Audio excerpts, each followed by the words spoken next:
Cheers. ఏంటో బాబు మరీ మొహమాట పెట్టేస్తున్నావు. అయినా ఈ వయసులో మందు తాగితే ఏం బాగుంటుంది? ఆయన ఈ వయసులో మందు తాగడం తప్ప ఇంకేం చేయగలరండి. ఏమన్నావు? అవే ఏం లేదు అంకల్, మీరు తాగండి. సరే. అది నాకు ఒక ఫ్రెండ్ ఉన్నాడు అంకల్. వాడు ఒక అమ్మాయిని లవ్ చేస్తున్నాడు.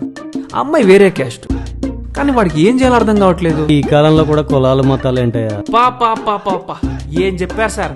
అప్పుడెప్పుడో మహాత్మా గాంధీ గారు చెప్పారు, ఇప్పుడు మిమ్మల్నే చూడ్డాం.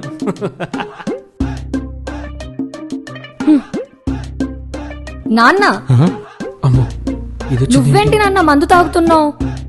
శిషి లేదమ్మా, దాహం అయితే కొంచెం మంచినీళ్ళు తాగుతున్నా. ఒట్టి మంచినీళ్ళు తాగితే ఏం బాగుంటుందని అందులో కొంచెం మందు కలుపుకున్నా అంతే. అంకల్, ఇందాక మా ఫ్రెండ్ గురించి ఏదో చెప్పారు కదా, ఇప్పుడు చెప్పండి. ఆ అమ్మాయి నాన్న ఒప్పుకోపోతే నీ ఫ్రెండ్ ని ఆ అమ్మాయిని లేపుకొచ్చేయమని చెప్పు అంతే. చెప్పు తెగుద్ది.